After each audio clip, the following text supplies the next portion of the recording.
독일이 충격 고백을 했습니다. 우리가 쓸모없다고 버린 기술이 세계 1위가 됐습니다. 2018년 브뤼셀 박람회장. 한국 반도체 업체가 유럽 바이어에게 단 한 줄로 거절당했습니다. 한국 반도체는 군수용 신뢰성이 부족하다. 그런데 6년 뒤 나토 본부에서 믿기 힘든 일이 벌어졌습니다. 32개국 만장일치. 한국 군수 반도체를 나토 표준으로 채택합니다. 독일과 프랑스가 먼저 손을 들었습니다. 미국 F-35도 한국 칩으로 바꿨습니다. 2003년 유럽이 포기한 90나노급 기술. 한국은 버리지 않았습니다. 그리고 21년 뒤 12조 원 수출 세계 1위를 달성했습니다. 거절에서 표준까지. 독일 엔지니어가 한국에서 목격한 기적. 지금부터 그 충격적인 반전의 전말을 공개합니다. 시작하기 전 구독과 좋아요, 그리고 대한민국 화이팅 댓글로 한국을 응원해주세요. 2024년 2월 14일 벨기에 브뤼셀 나토 본부. 저는 회의실 복도에 서 있었습니다. 손이 떨렸어요. 32개 회원국 대표들이 저 안에서 기다리고 있었죠. 슈미트 박사님, 준비되셨습니까? 김재영 연구원이 옆에서 물었습니다. 응. 그런데 21년이 걸렸어. 여기까지 오는데. 김 연구원이 제 어깨를 두드렸습니다. 하지만 해냈잖아요. 우리가. 문이 열렸습니다. 저는 심호흡을 하고 회의실로 들어갔어요. 유자형 테이블에 32명의 대표들이 앉아 있었습니다. 독일, 프랑스, 영국, 미국 모두가 저를 쳐다봤죠. 의장이 말했습니다. 한국 군수용 반도체를 나토 표준으로 채택하는 안건을 논의하겠습니다. 그 순간 제 머릿속에 한 장면이 떠올랐습니다. 21년 전, 2003년 가을, 독일 미넨 인피니온 본사. 회의실은 무거웠습니다. 12명의 임원이 테이블에 앉아 있었어요. 저는 그중 한 명이었죠. 군수 반도체 팀장 마르쿠스 슈미트. CTO가 프레젠테이션을 시작했습니다. 드레스덴 공장 90나노급 라인 현황입니다. 화면에 숫자들이 떴어요. 연 매출 2억 3천만 유로, 순이익 2,800만 유로, 순이익률 12.1%. 나쁘지 않은데요. 제가 말했습니다. 하지만 CTO는 고개를 저었어요. 메모리 반도체와 비교하면요. 다음 슬라이드. 삼성전자 메모리 사업부 연 매출 180억 달러, 순이익 54억 달러, 순이익률 30%. 숫자가 압도적이었습니다. 그리고 우리 경쟁사 현황입니다. 화면에 그래프가 나타났어요. 텍사스 인스트루먼트 군수라인 축소 50%, ST 마이크로일렉트로닉스 군수팀 감원 40%, 일본 르네사스 군수 투자 동결. 모두가 같은 방향으로 가고 있습니다. CTO의 목소리가 단호했습니다. 미세 공정입니다. 65나노, 45나노, 32나노. 군수용 90나노는 시대착오적입니다.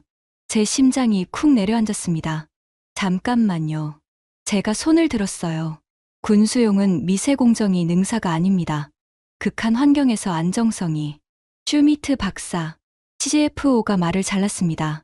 군수용 시장 규모를 아십니까? 약 30억 달러 정도로. 정확히 32억 달러입니다. 전 세계 반도체 시장의 1.8%에 불과해요. 그가 차가운 시선으로 저를 봤습니다. 반면 메모리 시장은 1200억 달러. 68배 차이입니다. 하지만 군수용은 장기 계약이고 안정적인 수익이. 안정적이지만 성장성이 없습니다. CTO가 다시 말했어요. 우리는 선택해야 합니다. 미래에 투자할 것인가, 과거를 붙잡을 것인가. 회의실이 조용해졌습니다. CEO가 입을 열었습니다. 투표하겠습니다. 드레스덴 90나노급 군수라인 폐쇄에 찬성하시는 분. 하나씩 손이 올라갔습니다. CFO, CTO, 마케팅 이사, 전략기획 이사. 7개의 손. 반대하시는 분?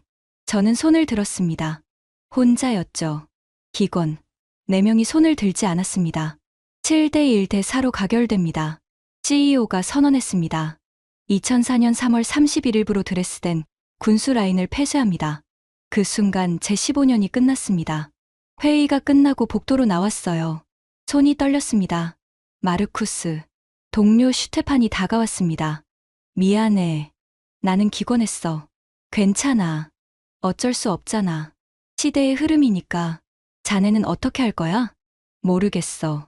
45세인데 다시 시작하기엔 말이 안 나왔습니다. 그날 저녁 집에 돌아와 아내 안나에게 말했습니다. 여보, 우리 라인이 없어진대. 뭐라고? 2004년 3월에 폐쇄래. 군수용은 수익성이 없대. 안나가 제 손을 잡았어요. 그럼 당신은요? 다른 팀으로 옮기거나 아니면 나가야겠지. 힘들겠네요. 응. 15년을 했는데 저는 창밖을 봤습니다. 미네네 가을 하늘이 잿빛이었어요.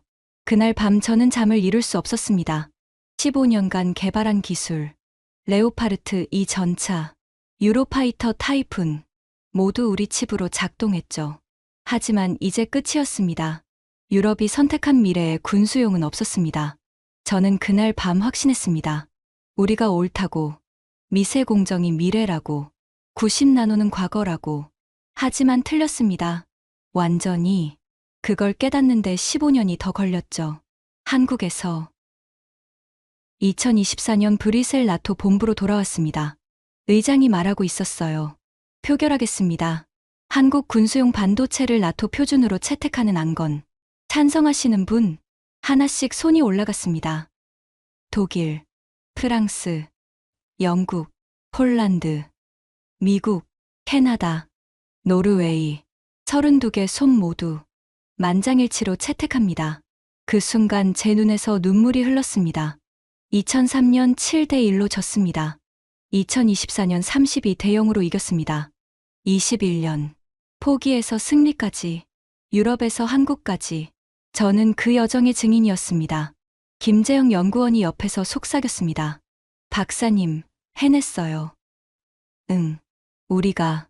회의실을 나서며 저는 생각했습니다. 이 이야기를 해야겠다고. 2003년 포기부터 2024년 승리까지. 어떻게 유럽이 틀렸고 한국이 옳았는지.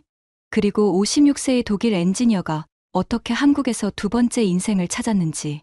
이제부터 그 이야기를 시작합니다. 샵샵 챕터 이 유럽에 대전한 2003회 2009 2004년 4월 1일 드레스덴 공장 출근 첫날. 하지만 제 책상은 없었습니다. 슈미트 박사님, 인사팀 직원이 다가왔어요.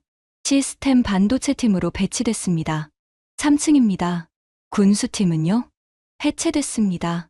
어제자로 제 심장이 내려앉았습니다. 15년을 함께한 팀이 하루 만에 사라졌어요. 3층으로 올라갔습니다. 새 팀장이 저를 맞이했죠. 환영합니다. 우리는 45나노 모바일 프로세서를 개발합니다. 모바일요? 네. 미래는 휴대폰입니다. 노키아, 모토로라가 우리 고객이죠.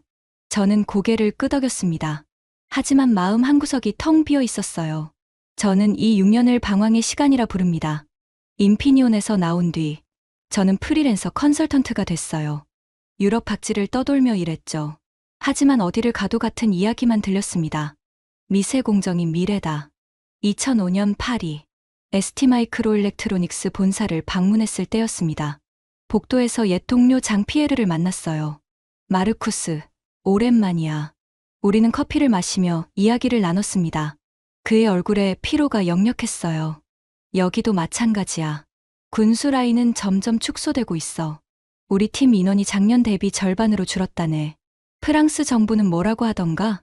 장이 씁쓸하게 웃었습니다. 정부? 그들은 민간 분야에만 관심 있어. 삼성과 하이닉스가 시장을 장악하는데 우리더러 어떻게 하라는 거야? 그때 제 머릿속을 스친 이름. 삼성, 하이닉스, 한국 기업들이었죠. 한국이 그렇게 강한가? 강한 정도가 아니야. 장이 노트북을 꺼내 그래프를 보여줬습니다.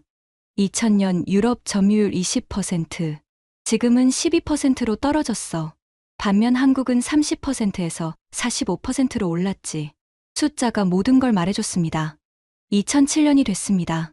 런던 BAE 시스템즈 본사에서 세미나가 있었어요. 군수 반도체의 미래를 논하는 자리였죠. 강연자가 스크린에 띄운 제목이 아직도 기억납니다. 군수용 반도체 외주화 시대의 도래. 외주화라니. 유럽이 자체 생산을 포기한다는 뜻이었어요. 미국 텍사스 인스트루먼트와 일본 르네사스에 의존하겠습니다. 청중 사이에서 탄식이 흘러나왔습니다.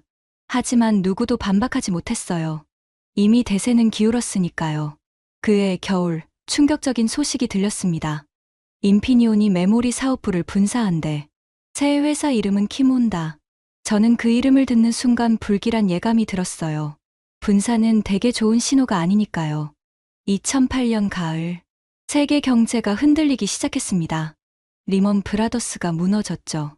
그 여파는 곧 유럽 반도체 산업을 강타했어요. 키몬다의 주가가 추락했습니다.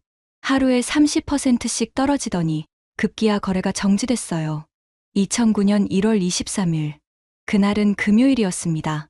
미넨 키몬다 본사 앞에 3,500명의 직원들이 모였어요. 저는 그 광경을 뉴스로 봤습니다. 화면 속 사람들의 표정, 믿을 수 없다는 듯한 얼굴들. 저도 6년 전 그랬으니까 그 심정을 너무나 잘 알았죠. 키몬다, 파산 신청. 앵커의 목소리가 담담했습니다. 하지만 그 한 문장이 의미하는 바는 엄청났어요. 독일 메모리 반도체의 종말, 유럽 반도체 독립의 끝. 그날 저녁 안나에게 말했습니다. 여보, 우리가 옳았는지 모르겠어. 뭐가? 반도체를 포기한 게 말이야. 그게 정말 옳은 선택이었을까? 안나는 대답하지 않았습니다. 대답할 수 없었겠죠. 이미 벌어진 일이니까요. 2009년 여름, 저는 베를린의 한 세미나에 참석했어요. 유럽 반도체 산업의 미래를 논하는 자리였습니다. 독일 정부 관계자가 단상에 올랐습니다. 우리는 실패를 인정해야 합니다. 메모리 반도체 경쟁에서 유럽은 졌습니다. 성중석이 술렁였어요. 하지만 그는 계속했습니다. 하지만 포기하지 않습니다. 우리는 시스템 반도체에 집중하겠습니다. 자동차, 산업용, 통신용. 그때 제 머릿속에 떠오른 생각. 군수용은요? 군수용 반도체는 어떻게 하시려고요? 하지만 저는 손을 들지 않았습니다. 이미 답을 알고 있었으니까요. 유럽은 군수 반도체를 포기했습니다. 완전히, 영원히. 세미나가 끝나고 호텔로 돌아오는 길, 저는 베를린 거리를 걸으며 생각했어요. 2003년 우리의 선택, 90나노급 이상을 버린 그 결정. 그게 맞았을까? 당시엔 모두가 확신했습니다. 미세 공정이 답이라고. 하지만 지금은 키몬다는 무너졌고 ST마이크론은 축소됐고 BAE 시스템즈는 외주화를 선택했습니다. 유럽 전체가 한 방향으로 갔는데 그게 절벽이었던 거죠. 그날 밤 호텔방에서 노트북을 켰습니다. 우연히 본 뉴스 기사 하나. 삼성전자, 메모리 반도체 세계 점유율 1위 굳건. 기사를 읽다가 한 문장에 눈길이 멈췄어요. 삼성과 SK하이닉스, 레거시 공정 유지로 안정성 확보. 레거시 공정. 90나노급 이상을 말하는 거였죠. 우리가 버린 바로 그 기술. 하지만 한국은 버리지 않았습니다. 왜일까요? 그때는 몰랐습니다. 그들이 무엇을 보고 있었는지. 9년 뒤 제가 한국 땅을 밟게 될 줄도, 그 의문의 답을 직접 확인하게 될 줄도. 2009년은 유럽 반도체 역사의 분기점이었습니다. 그해 이후 유럽은 더 이상 반도체 강국이 아니었어요. 하지만 그 반대편 아시아에서는 새로운 이야기가 쓰여지고 있었습니다. 저는 그걸 모른 채 여전히 유럽의 시각으로 세상을 보고 있었죠. 그게 제 가장 큰 실수였습니다. 2018년 가을, 벨기에 브뤼셀, 유럽 방산 박람회장은 인파로 가득했습니다. 저는 프리랜서 컨설턴트 자격으로 참석했어요. 더 이상 정규직 엔지니어가 아니었죠. 2009년 키몬다 파산 이후 유럽 반도체 업계는 완전히 달라졌거든요. 저 같은 레거시 공정 전문가는 설 자리가 없었습니다. 박람회 3층 전시장. 저는 습관처럼 반도체 부스를 둘러보고 있었어요. 그때 한 부스가 눈에 들어왔습니다. ADD Korea 국방과학연구소였습니다. 한국 부스는 다른 곳에 비해 작았어요. 하지만 전시된 칩들이 제 발걸음을 멈추게 했죠. 130나노급 전투기용 제어 칩, 90나노급 자주포 탄도 계산 칩, 2018년에 130나노라니. 제 눈을 의심했습니다. 부스 앞에 한국 엔지니어 2명이 서 있었어요. 젊었습니다. 30대 중반쯤 됐을 보였죠. 바로 그 순간이었습니다. 독일 방산업체 바이어가 부스에 다가왔어요. 이름표를 보니 라인메탈 조달팀장이었습니다. 이게 뭐죠? 2018년에 130나노급? 그의 목소리에는 비웃음이 섞여 있었습니다. 한국 엔지니어가 차분히 대답했어요. 군용은 최첨단이 능사가 아닙니다. 안정성이 핵심이죠. 안정성. 삼성도 7나노 만드는데 한국이 뒤처진 거 아닙니까? 독일 바이어의 말이 날카로웠습니다. 한국 엔지니어가 태블릿을 꺼내 데이터를 보여줬어요. 이 칩은 영하 55도에서 영상 125도까지 작동합니다. 전자파 250V에도 오작동이 없고요. 7나노 칩으로 가능하십니까? 그건 바이어가 말을 흐렸습니다. 실례지만 한국 반도체는 메모리 전문 아닙니까? 군수용은 신뢰성 검증이 필요한데 레퍼런스가 있습니까? 그 순간 한국 엔지니어의 표정이 굳었습니다. 현재 개발 중입니다. 하지만 기술적으로는 개발 중이면 안 됩니다. 우리는 검증된 제품이 필요해요. 바이어가 명함을 돌려주며 말했습니다. 죄송하지만 한국 반도체는 우리 요구사항을 충족하지 못합니다. 그가 돌아서는 순간 저는 한국 엔지니어의 얼굴을 봤습니다. 굴욕이었죠. 명백한 굴욕. 하지만 그의 눈빛이 이상했어요. 분노가 아니었습니다. 오히려 더 단단해진 결심이 보였죠. 바이어가 떠난 뒤 저는 부스로 다가갔습니다. 실례합니다. 질문 좀 드려도 될까요? 한국 엔지니어가 저를 쳐다봤어요. 피곤한 얼굴이었습니다. 네, 말씀하세요. 130나노급으로 군수용을 만든다는 게 구체적으로 어떤 접근인가요? 제 질문에 그가 눈을 빛냈습니다. 처음으로 관심을 보이는 사람을 만난 것 같았어요. 저클럭 고안정 설계입니다. 속도를 포기하는 대신 내구성을 극대화했죠. 극한 환경에서요? 네. 전차 엔진 옆, 포탄 내부, 제트 엔진 근처. 어디든 견뎌야 하니까요. 제 심장이 쿵했습니다. 이건 우리가 포기한 바로 그 접근법이었습니다. 미세공정은 왜 안 쓰나요? 7나노는 영하 40도에서 오작동합니다. 전자파에도 취약하고요. 전쟁터는 실험실이 아니거든요. 그의 말이 제 머릿속을 때렸습니다. 2003년 인피니온 회의실에서 우리가 한 선택. 미세공정이 미래다. 그게 정말 맞았을까? 혹시 90나노급 라인이 한국에 있나요? 있습니다. 평택에. 평택, 경기도의 어느 도시. 그곳에서 군수용 생산이 가능하다는 건가요? 한국 엔지니어가 고개를 끄덕였습니다. 가능한 정도가 아닙니다. 3년 내로 양산 목표예요. 3년. 단 3년. 유럽은 15년 전에 포기했는데 한국은 3년 만에 하겠다고 했습니다. 신뢰가 안 된다면 명함 좀 주시겠습니까? 그가 명함을 건넸어요. 국방과학연구소 선임연구원 김재영. 저는 명함을 받아들며 말했습니다. 저는 마르쿠스 슈미트입니다. 독일 인피니온에서 15년간 군수 반도체를 개발했어요. 김재영 연구원의 눈이 커졌습니다. 인피니온이요? 그럼 90나노급 공정을. 잘 압니다. 아주 잘 알죠. 우리가 그걸 포기했거든요. 그가 저를 가만히 쳐다봤습니다. 왜요? 수익성이 없다고 판단했죠. 미세공정이 미래라고 믿었고요. 지금은요? 저는 잠시 망설였습니다. 하지만 솔직하게 답했어요. 지금은 잘 모르겠습니다. 김재영 연구원이 조용히 웃었습니다. 혹시 관심 있으시면 연락 주세요. 우리 프로젝트는 유럽 경험자를 찾고 있거든요. 그날 밤 호텔로 돌아와서 저는 명함을 한참 들여다봤습니다. 15년 전 우리가 버린 기술. 한국이 다시 살리려 한다고? 불가능할 겁니다. 유럽도 못했는데 한국이 할 리 없어요. 하지만 제 머릿속은 계속 그 질문으로 돌아갔습니다. 정말 불가능할까? 3개월이 지났습니다. 2019년 2월. 링크드인으로 메시지가 왔어요. 발신자 김재영, 국방과학연구소. 슈미트 박사님, 브뤼셀에서 나눈 대화가 계속 생각납니다. 혹시 한국 방문에 관심 있으십니까? 우리 프로젝트를 보여드리고 싶습니다. 저는 화면을 멍하니 바라봤습니다. 한국, 가본 적도 없는 나라. 하지만 그곳에는 제가 15년간 개발했던 기술이 있었습니다. 유럽이 버렸지만 한국이 되살리려는 그 기술. 안나에게 말했습니다. 여보, 한국에 다녀와도 될까? 한국, 갑자기 왜? 내가 버린 걸 찾고 싶어. 안나는 제 얼굴을 가만히 보더니 고개를 끄덕였습니다. 다녀와요. 당신 표정이 달라졌어요. 2019년 4월 15일. 저는 인천공항에 도착했습니다. 입국장을 나서는 순간 김재영 연구원이 손을 흔들고 있었어요. 환영합니다, 슈미트 박사님. 우리는 악수를 했습니다. 그의 손이 단단했어요. 먼 길 오셨는데 바로 평택으로 가시겠습니까? 그러죠. 차 안에서 김 연구원이 말했습니다. 사실 저희도 확신이 없었습니다. 90 나노급으로 정말 가능할까? 하지만 해보니까 되더라고요. 그의 목소리에 확신이 담겨 있었습니다. 고속도로를 달리며 창밖을 봤어요. 봄이었습니다. 들판에 노란 유채꽃이 만발했죠. 유럽과 다른 풍경이었습니다. 하지만 어딘가 익숙한 느낌도 들었어요.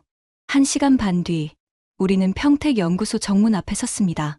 국방과학연구소 평택분소. 김 연구원이 보안카드를 찍고 안으로 들어갔습니다. 이쪽입니다. 복도를 지나 실험실 문을 열었어요. 그 순간, 제 숨이 멎었습니다. 8인치 웨이퍼 라인, 90나노급 공정 장비. 15년 전 인피니온에서 봤던 바로 그 구성이었습니다. 하지만 뭔가 달랐어요. 더 깔끔했고, 더 체계적이었습니다. 이게 말이 안 나왔습니다. 김 연구원이 옆에서 말했어요. 유럽이 버린 기술이죠. 하지만 우리는 믿습니다. 이게 답이라고. 그날 밤, 숙소로 돌아와 안나에게 메시지를 보냈습니다. 여보, 나 이거 해봐야 할 것 같아.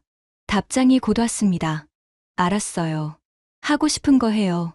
2019년 7월, 저는 정식으로 국방과학연구소와 계약했습니다. 2년 자문 계약이었죠. 가족은 독일에 남겨두고 저 혼자 한국행을 택했습니다.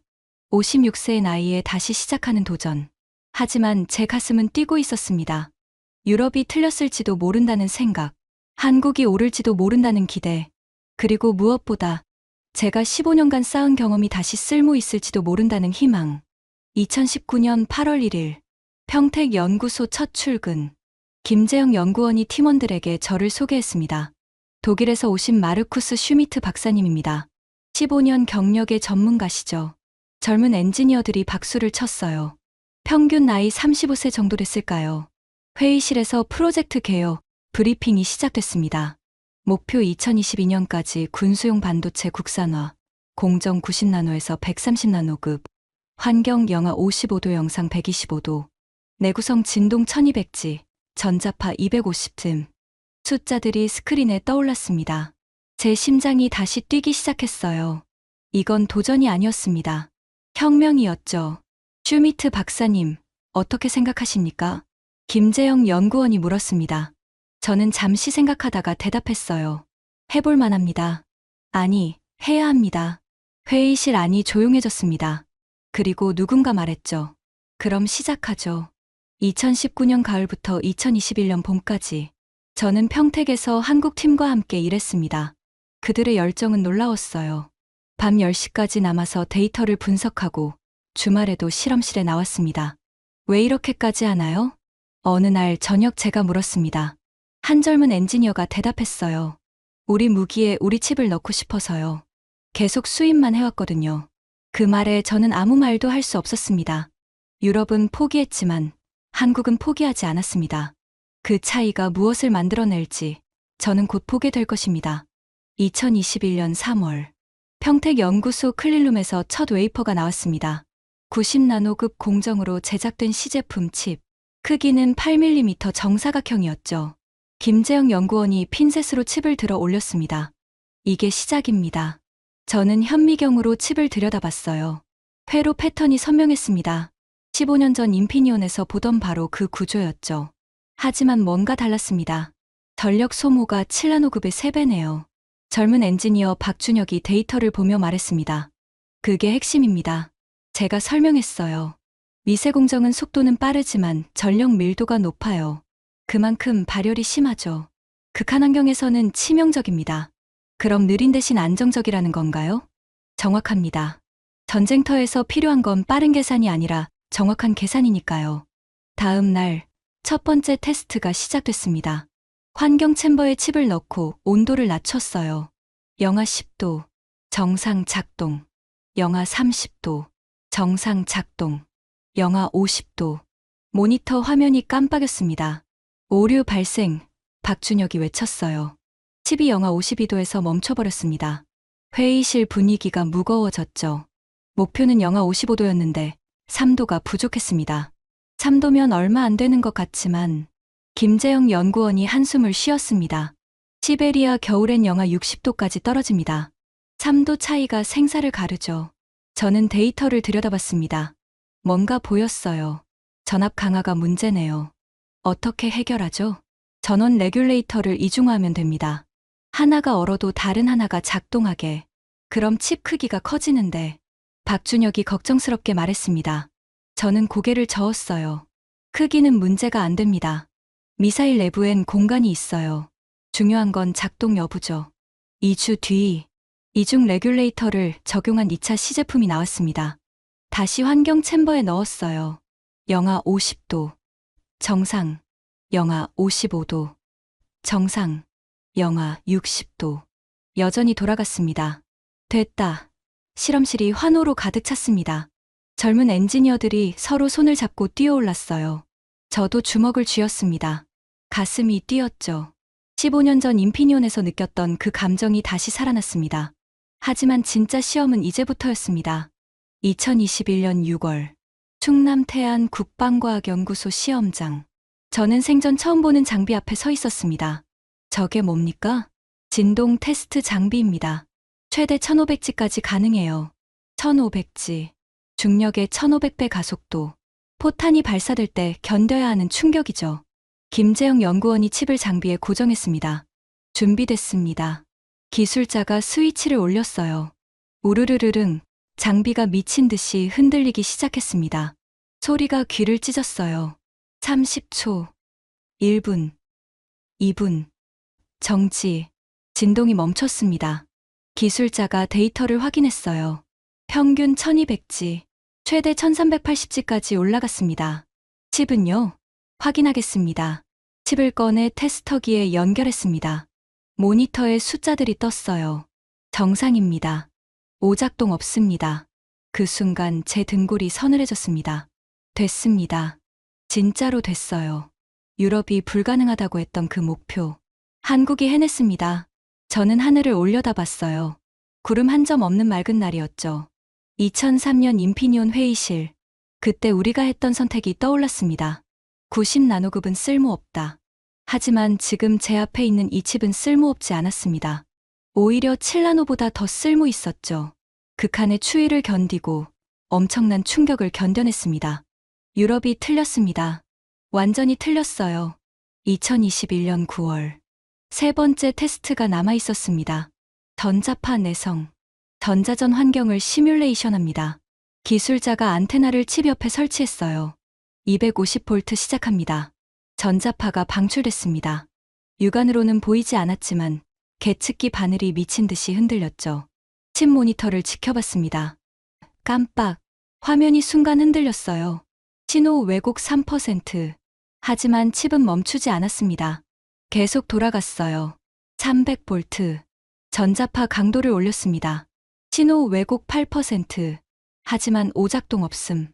350V. 신호 왜곡 15%. 여전히 작동 중. 박준혁이 저를 쳐다봤습니다. 이 정도면 충분한가요? 저는 고개를 끄덕였어요. 전쟁터에서 적이 재밍을 해도 작동한다는 뜻입니다. 7나노는 150V에서 먹통되거든요. 김재영 연구원이 조용히 웃었습니다. 우리가 옳았네요. 그날 밤, 저는 안나에게 영상통화를 걸었습니다. 여보, 됐어. 뭐가? 우리가. 아니, 한국 팀이 해냈어. 유럽이 포기한 기술로 성공했어. 안나의 눈이 촉촉해졌습니다. 당신 표정이 달라졌어요. 예전처럼 빛나고 있어. 저는 웃었습니다. 그날 밤 오랜만에 편안하게 잠들었어요. 2022년 1월. 평택 연구소에서 최종 브리핑이 열렸습니다. 국방부 차관과 ADD 소장이 참석했어요. 이제 양산 결정을 내려야 하는 시점이었죠. 김재영 연구원이 프레젠테이션을 시작했습니다. 테스트 결과 요약입니다. 온도 영하 60도 영상 130도 작동, 진동 1380G 견딤, 전자파 350G 내성, 오작동률 0.008%. 숫자들이 스크린에 떴습니다. 차관이 물었습니다. 미국 제품과 비교하면요? 미국 최신 칩은 영하 40도, 1000G, 200V입니다. 우리가 더 우수하다는 건가요? 네. 모든 지표에서 앞섭니다. 회의실이 조용해졌습니다. 차관이 저를 쳐다봤어요. 독일에서 오신 분이죠? 네. 유럽은 왜 이걸 못했습니까? 저는 잠시 생각했습니다. 솔직하게 대답했어요. 포기했기 때문입니다. 포기. 미세공정 경쟁에 올인했죠. 레거시는 시대착오적이라고 판단했습니다. 하지만 여기서는 성공했네요. 한국은 포기하지 않았습니다. 그게 차이입니다. 차관이 고개를 끄덕였습니다. 양산하겠습니다. 목표는 2024년 K239 자주포 탑재. 그 순간 회의실에 박수가 터져 나왔습니다. 저도 박수를 쳤어요. 눈물이 날 것 같았죠. 56세에 다시 시작한 도전. 성공했습니다. 유럽이 틀렸고 한국이 옳았습니다. 그리고 저는 그 역사적 순간의 증인이었습니다. 회의가 끝나고 복도에서 김재영 연구원이 말했습니다. 슈미트 박사님, 계약 연장 생각 있으십니까? 저는 망설이지 않았습니다. 당연하죠. 그럼 다음 목표는 전투기 제어칩입니다. F-35 수준인가요? F-35를 넘어야죠. 그의 눈빛이 다시 불타올랐습니다. 저도 마찬가지였어요. 이제 막 시작일 뿐이었습니다. 유럽이 버린 기술이 한국에서 부활했고, 이제 세계로 나갈 차례였습니다. 2022년 봄, 평택연구소 벚꽃이 만개했습니다. 저는 실험실 창가에 서서 꽃잎이 날리는 걸 봤어요. 15년 전 미넨에서 느꼈던 절망, 지금 평택에서 느끼는 희망. 같은 기술, 다른 결말이었습니다. 차이는 단 하나, 포기하지 않는 마음. 한국이 제게 가르쳐 준 것은 그것이었습니다. 2022년 7월, 경기도 화성 LG이노텍 공장. 저는 생산 라인 앞에 서 있었습니다. 이게 군수용 반도체 양산 라인입니까? 네. 월 생산량 3만 개 목표입니다. 공장장이 자랑스럽게 말했어요. 라인이 돌아가기 시작했습니다. 웨이퍼가 하나씩 들어가고 칩들이 나왔죠. 90나노급 공정. 유럽이 15년 전 폐쇄한 바로 그 기술. 하지만 여기선 살아 숨 쉬고 있었습니다. 첫 납품은 언제입니까? 9월 중순입니다. K239 천무 자주포에 들어갑니다. 천무. 한국의 다연장 로켓이었죠.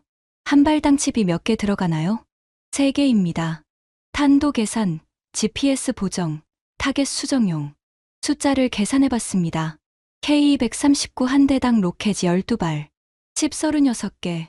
한국군이 100대를 주문했다면 3,600개. 폴란드가 290대를 주문했으니까 1440개. 생산 속도가 중요하겠네요. 3교대로 돌립니다. 멈출 수 없거든요.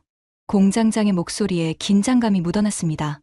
2022년 9월 23일, 충남 논산 국군 포병학교. 저는 처음으로 K239를 직접 봤습니다. 거대한 트럭 위에 12개의 발사관이 장착돼 있었어요. 위압적이었죠. 발사 준비, 군인들이 재빠르게 움직였습니다. 발사 통제실에서 모니터를 확인했어요. 목표 23km, 좌표 입력 완료. 칩 상태 점검. 정상입니다.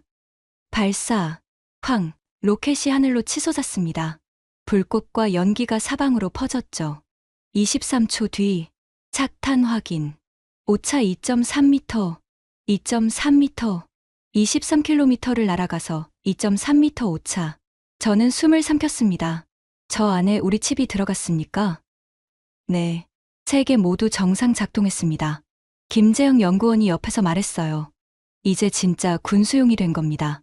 그 순간 제 눈시울이 뜨거워졌습니다. 2003년 인피니온에서 시작해서 2022년 논산까지 19년의 여정이 이 한 발의 로켓으로 결실을 맺었습니다. 2022년 11월 뉴스가 터졌습니다. 폴란드, 한국 K239 290대 구매 계약 체결. 계약 규모 32억 달러. 32억 달러. 한국 돈 4조 2천억 원. 하지만 진짜 뉴스는 다음 줄에 있었습니다. 폴란드 측 요구사항 한국산 반도체 탑재 필수. 제 휴대폰이 울렸어요. 김재영 연구원이었습니다. 박사님, 보셨죠? 지금 봤습니다. 폴란드가 우리 칩을 지정했어요. 미국 칩도 쓸 수 있었는데. 왜죠? 신뢰성 때문입니다. 극한 추위에서 미국 칩이 문제 생겼대요. 폴란드. 겨울 평균 기온 영하 20도. 하지만 한파가 오면 영하 30도까지 떨어지는 곳이었죠. 우리 칩은 영하 60도까지 작동하니까요. 김 연구원의 목소리에 자부심이 가득했습니다. 저는 창밖을 봤어요. 유럽, 폴란드는 유럽이었습니다. 15년 전 유럽이 버린 기술을 이제 유럽이 다시 사오는 거였죠. 아이러니했습니다. 동시에 통쾌했어요. 2023년 2월, 우크라이나 전쟁이 1년을 넘어가고 있었습니다. 저는 평택연구소에서 충격적인 보고서를 받았어요. 우크라이나군 사용 K-139 실전 데이터. 폴란드가 우크라이나에 K-139를 지원했고 실전에서 사용됐던 겁니다. 데이터를 열어봤습니다. 발사 횟수 847발, 명중률 94.7%, 오작동 3건, 0.35%, 환경영하 18도 영상 38도, 전자전 노출 127회, 127회 전자전 노출. 러시아군이 재밍을 127번이나 시도했다는 뜻이었습니다. 하지만 우리 칩은 계속 작동했어요. 이게 실전 데이터입니까? 제 목소리가 떨렸습니다. 네. 이제 단순 테스트가 아닙니다. 진짜 전쟁에서 검증됐어요. 박준혁이 말했습니다. 저는 화면을 멍하니 바라봤습니다. 실험실 성공과 실전 성공은 차원이 달랐습니다. 우리 칩이 정말로 생명을 구하고 전쟁을 이기는 데 쓰이고 있었어요. 그날 밤 안나에게 전화했습니다. 여보, 우리 칩이 전쟁에서 싸우고 있어. 무슨 소리야? 우크라이나에서요. 러시아군 재밍을 뚫고 작동하고 있어요. 안나가 한참 침묵하더니 말했습니다. 당신이 만든 게 사람들을 지키고 있네요. 그 말에 저는 아무 대답도 할 수 없었습니다. 2023년 5월, 폴란드 바르샤바. 저는 김재영 연구원과 함께 폴란드 국방부를 방문했습니다. 회의실에서 폴란드 장성이 우리를 맞이했어요. 환영합니다. 한국 기술진 분들. 악수를 했습니다. 그의 손이 단단했죠. 솔직히 처음엔 의심했습니다. 한국 반도체가 군수용으로 충분한지. 지금은요? 지금은 확신합니다. 당신들 칩이 최고예요. 그가 태블릿을 꺼내 보여줬습니다. 지난 겨울, 훈련 중에 영하 28도였습니다. 미국제 장비 30%가 오작동했어요. K-139는요? 단 한 대도 문제 없었습니다. 그 순간 제 가슴이 벅차올랐습니다. 추가 주문하려 합니다. 290대에서 486대로 늘리겠습니다. 486대. 거의 2배였죠. 단, 한 가지 조건이 있습니다. 뭡니까? 기술 이전이요. 폴란드에서도 생산하고 싶습니다. 김재영 연구원이 저를 쳐다봤어요. 저도 그를 봤죠. 기술 이전. 한국의 피땀 어린 기술을. 하지만 장성이 덧붙였습니다. 물론 정당한 대가를 지불하겠습니다. 그리고 공동 개발도 제안합니다. 공동 개발이요? 네. 차세대 군수 반도체요. 폴란드와 한국이 함께. 저는 창밖을 봤습니다. 바르샤바 시내가 보였어요. 유럽의 심장부. 15년 전 여기서 시작됐던 포기가 지금은 협력으로 돌아왔습니다. 검토하겠습니다. 김재영 연구원이 대답했습니다. 회의가 끝나고 호텔로 돌아오는 길. 저는 김 연구원에게 물었습니다. 기술 이전, 진짜 할 건가요? 왜요? 아까우십니까? 아니, 그게 아니라 유럽이 우리 기술을 인정한다는 게 믿기지 않아서요. 김 연구원이 웃었습니다. 저도 처음엔 안 믿겼어요. 2018년 브뤼셀에서 거절당했을 때요. 그때가 생각나시나요? 매일 생각합니다. 그 굴욕이 저희를 여기까지 오게 했거든요. 그날 밤 호텔방에서 창밖을 봤습니다. 바르샤바의 야경이 아름다웠어요. 2003년 뮌헨에서 시작된 이야기. 2018년 브뤼셀의 거절. 2019년 평택에서의 도전.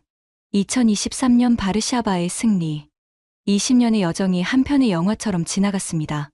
유럽이 틀렸고 한국이 옳았습니다. 그리고 저는 그 역사를 함께 쓰고 있었습니다. 휴대폰으로 안나에게 메시지를 보냈습니다.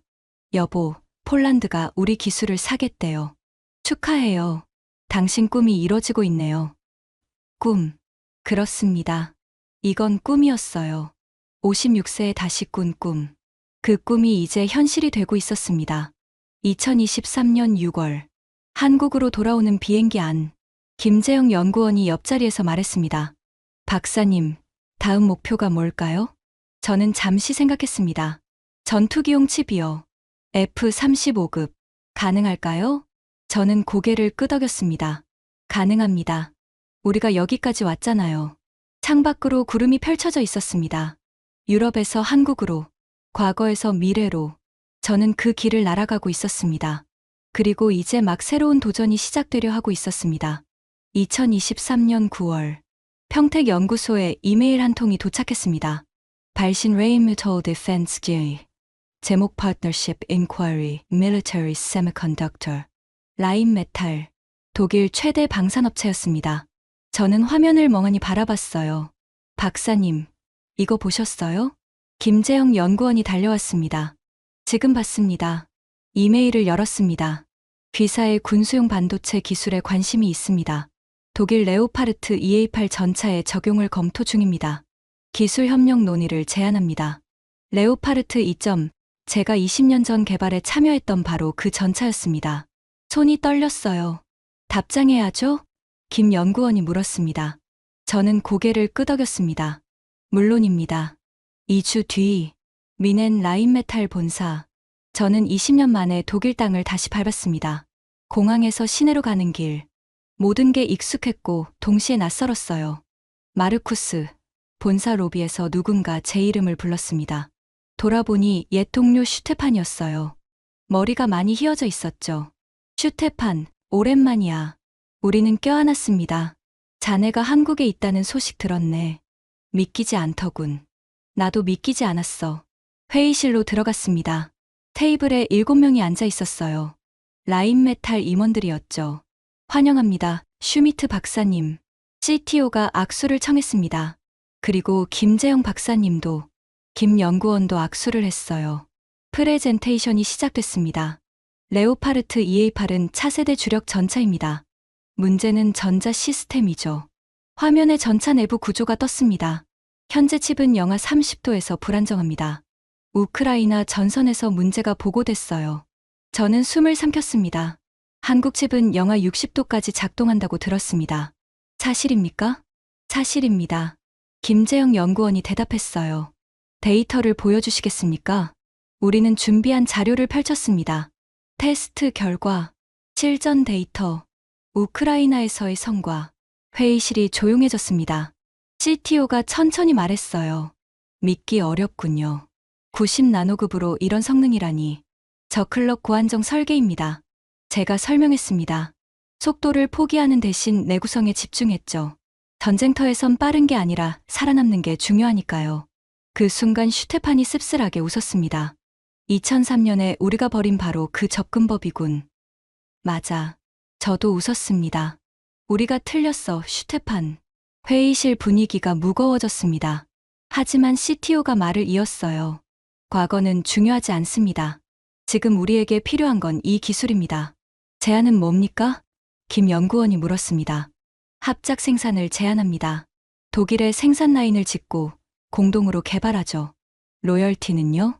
판매가의 8%를 제시합니다. 8%.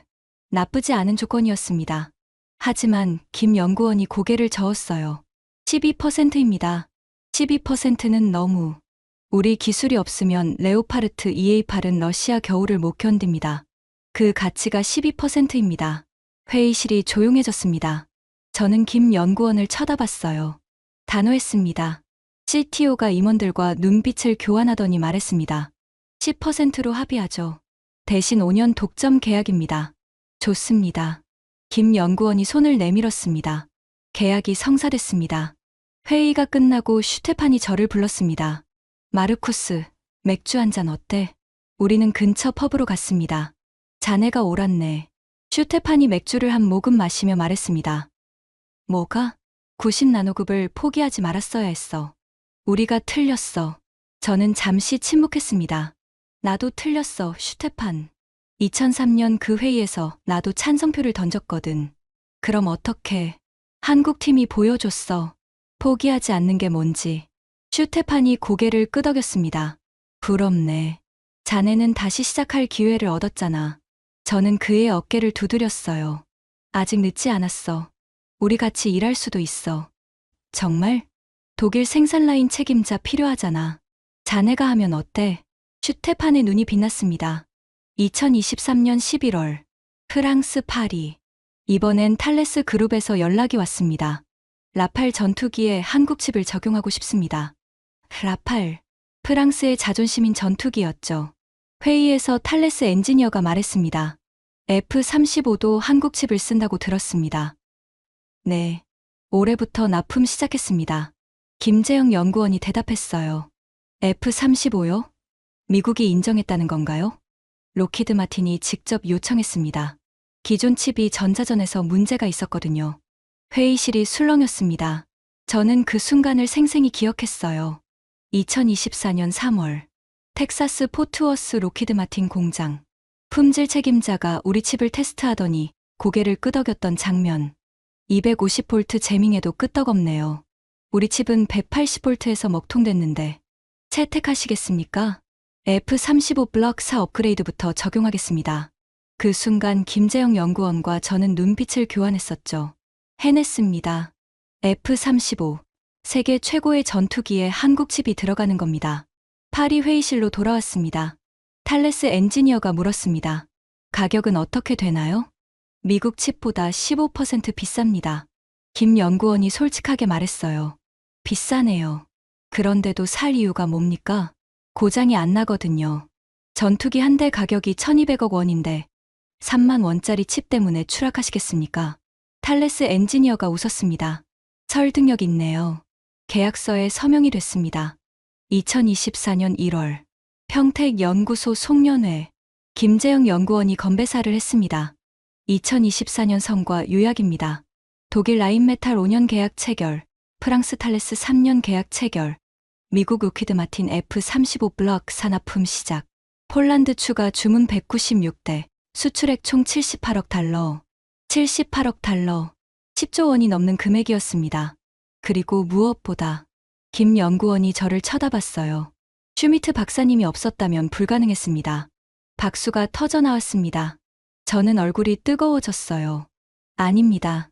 여러분이 해냈습니다. 저는 그저 박사님이 믿어주셨잖아요. 2018년 브뤼셀에서 우리가 거절당했을 때 박준혁이 말했습니다. 그때 박사님이 명함을 받아주셨죠. 그게 시작이었습니다. 저는 그 순간을 떠올렸습니다. 2018년 가을, 브뤼셀 박람회장, 굴욕을 당한 한국 엔지니어. 하지만 포기하지 않는 눈빛. 그 눈빛을 저도 믿었던 겁니다. 여러분이 제게 가르쳐줬습니다. 제가 말했어요. 포기하지 않으면 불가능은 없다는 걸. 그날 밤, 숙소로 돌아와 안나에게 영상통화를 걸었습니다. 여보, 10조 원이야. 10조. 믿기지 않네요. 안나가 웃었습니다. 20년 전 우리가 포기한 기술이 지금은 10조 원 가치가 됐어요. 미래는 알 수 없는 거구나. 제가 말했습니다. 그리고 포기하지 않는 게 얼마나 중요한지도. 창밖으로 평택 공장 불빛이 보였습니다. 24시간 돌아가는 생산 라인. 유럽으로, 미국으로, 전 세계로 나가는 칩들. 15년 전 미넨에서 꺼진 불빛이 지금은 평택에서 다시 빛나고 있었습니다. 그리고 그 빛은 점점 더 밝아지고 있었죠.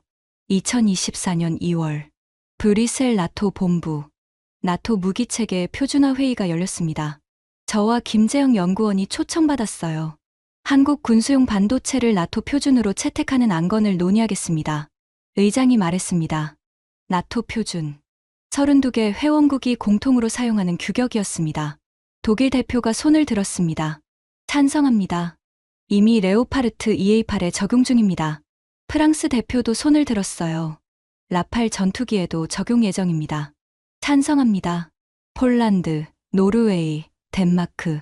하나씩 손이 올라갔습니다. 만장일치로 채택합니다. 의장이 선언했습니다. 그 순간 저는 눈물을 참을 수 없었습니다. 2003년 유럽이 버린 기술. 2024년 나토 표준이 됐습니다. 21년의 여정이 이 한 문장으로 완성됐습니다. 회의가 끝나고 복도에서 독일 대표가 다가왔습니다. 슈미트 박사님 맞으시죠? 네. 인피니온에서 일하셨다고 들었습니다. 맞습니다. 고맙습니다. 당신이 한국에서 이뤄낸 일 덕분에 독일도 다시 시작할 수 있게 됐습니다. 저는 고개를 저었어요. 저는 아무것도 안 했습니다. 한국 팀이 해낸 겁니다. 김재영 연구원이 옆에서 웃었습니다. 우리가 함께 한 거죠. 그날 저녁 브뤼셀 호텔. 창밖으로 그랑플라스 광장이 보였습니다. 2018년 박람회장이 여기서 멀지 않았죠. 6년. 거절에서 표준까지, 굴욕에서 승리까지. 한국이 보여준 것은 기술이 아니었습니다. 포기하지 않는 정신이었죠. 그리고 저는 그 역사의 증인이었습니다. 휴대폰으로 안나에게 메시지를 보냈습니다. 여보, 나토가 우리 칩을 표준으로 정했어. 축하해요. 이제 집에 올 거예요? 곧. 한 가지만 더 하면. 뭔데요?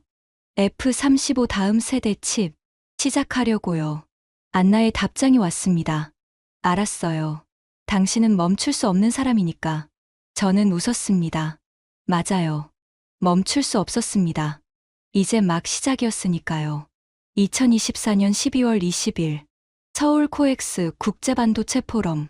저는 무대 뒤에서 심호흡을 했습니다. 긴장되세요? 김재영 연구원이 옆에서 물었습니다. 조금. 큰 무대니까. 잘하실 겁니다. 박사님 스토리를 다들 듣고 싶어 하거든요. 사회자 목소리가 들렸습니다. 다음 연사를 소개합니다. 한국 군수 반도체의 산증인 마르쿠스 슈미트 박사님입니다. 박수가 터져 나왔습니다. 저는 무대에 올랐어요. 2,000명이 넘는 청중이 저를 바라봤습니다. 안녕하십니까. 저는 한국어로 인사했습니다. 청중석에서 웃음이 터졌어요. 서툰 발음이었거든요. 죄송합니다. 5년 배웠는데도 아직 어렵네요. 영어로 바꿨습니다. 오늘 제 이야기를 하려 합니다. 21년의 여정을요. 화면에 사진이 떴습니다. 2003년 인피니온 드레스덴 공장. 여기서 시작됐습니다. 유럽의 포기. 다음 사진. 2018년 브뤼셀 박람회. 여기서 희망을 봤습니다. 한국의 도전. 2019년 평택연구소. 여기서 다시 시작했습니다. 제 두 번째 인생을. 2022년 우크라이나 전쟁. 여기서 증명됐습니다. 우리가 옳았다는 것이. 2024년 나토 본부. 그리고 올해 전 세계가 인정했습니다. 청중석이 조용해졌습니다. 2024년 한국 군수 반도체 수출액 94억 달러, 12조 원, 나토 표준 채택, 32개국 수출. 숫자들이 화면에 떴습니다. 박수가 터져 나왔습니다. 하지만 저는 손을 들어 조용히 시켰어요. 하지만 끝이 아닙니다. 우리 앞에는 더 큰 도전이 있습니다. 다음 슬라이드. 7나노급 군수 반도체. 목표 2027년 양산. 예상 성능 영하 65도 영상 135도. 진동 1500G 이상. 전자파 300심 내성. 이건 미래가 아닙니다. 지금 평택에서 개발 중입니다. 청중석이 술렁였습니다. 그리고 그 다음은요? 제가 물었습니다. 5나노, 3나노. 계속됩니다. 왜냐하면 한국은 멈추지 않으니까요. 저는 잠시 멈췄습니다. 제가 한국에서 배운 것, 그걸 말씀드리고 싶습니다. 포기하지 않는 정신. 2003년 유럽은 포기했습니다. 수익이 안 난다고, 시대착 고적이라고, 미래가 없다고. 저도 그렇게 믿었습니다. 22년간. 하지만 틀렸습니다. 제 목소리가 떨렸습니다. 한국은 포기하지 않았습니다. 2018년 거절당해도, 2019년 회의적인 시선에도 계속 도전했습니다. 그 결과가 오늘입니다. 저는 청중석을 둘러봤어요. 여러분께 부탁드립니다. 앞으로 누군가 말합니다. 불가능하다, 시대착오적이다, 수익이 안 난다. 그때 기억하세요. 2003년 유럽도 그렇게 말했습니다. 하지만 2024년 한국이 증명했습니다. 불가능은 없다고. 포기하지 마십시오. 박수가 쏟아져 나왔습니다. 저는 심호흡을 하고 말을 이었습니다. 제 개인적인 계획도 말씀드리겠습니다. 내년 3월, 제 가족이 한국에 옵니다. 청중석에서 박수가 터졌어요. 그리고 2027년쯤이면 은퇴를 고민할 것 같습니다. 하지만 떠나는 게 아닙니다. 멘토로 남겠습니다.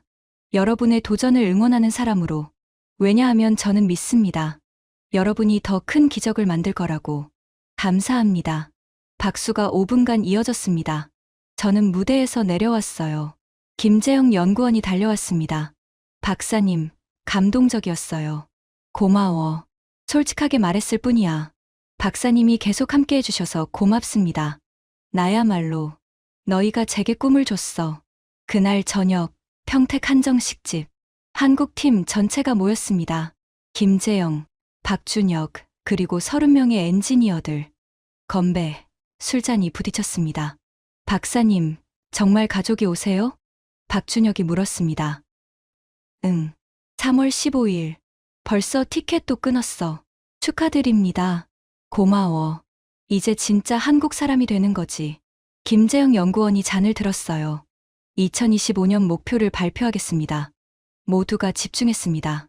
7나노 프로토타입 성공, 생산 라인 착공, 차세대 기술 5개국 수출, 그리고 슈미트 박사님 가족 환영회. 웃음이 터졌습니다. 박사님, 우리 꼭 해낼 거예요. 젊은 엔지니어가 말했습니다. 알아. 너희니까. 저는 확신에 차서 대답했어요. 그날 밤 늦게 집에 돌아왔습니다. 안나에게 영상통화를 걸었어요. 여보, 발표 잘 됐어. 다행이에요. 긴장하셨을 텐데. 응. 하지만 떨리는 게 좋더라. 아직도 도전하고 있다는 증거니까. 안나가 웃었습니다. 3월이 기다려져요. 나도 같이 평택호 걸을 거야. 창밖으로 평택 야경이 보였습니다. 2024년이 저물어가고 있었습니다. 하지만 끝이 아니었어요. 시작이었죠. 저는 노트북을 열었습니다. 문득 기록을 남기고 싶었습니다. 일기 2024년 12월 20일. 타이핑을 시작했습니다. 오늘 나는 2000명 앞에서 21년의 이야기를 했다. 2003년 포기, 2018년 희망, 2019년 도전, 2024년 성공. 하지만 진짜 이야기는 지금부터다. 2025년 가족이 온다.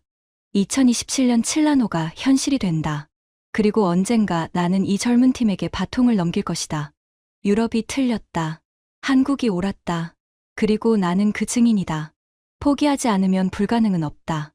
한국이 증명했다. 나도 증명하고 있다. 58세. 인생의 절반은 지났다.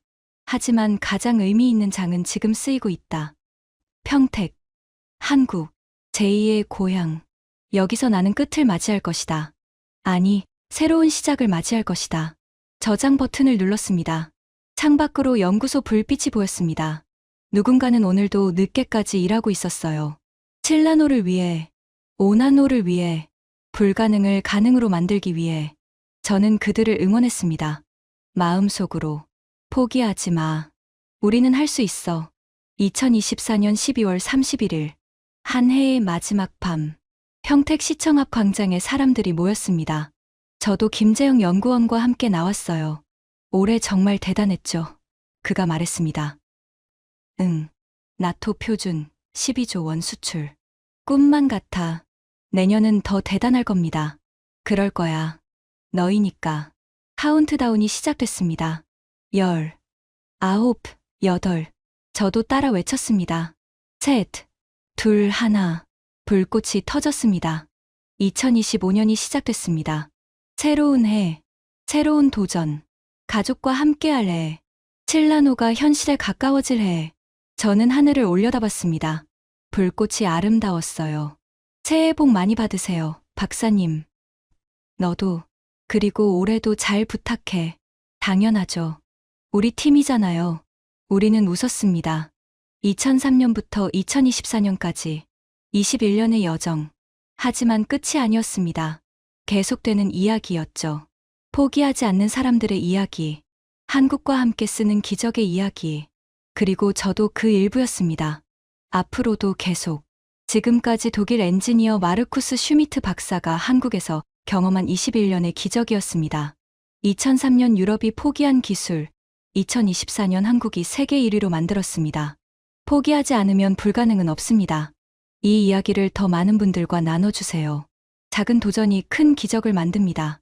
구독과 좋아요는 더 좋은 이야기를 만드는 힘이 됩니다. 지금까지 터칭 스토리였습니다. 감사합니다.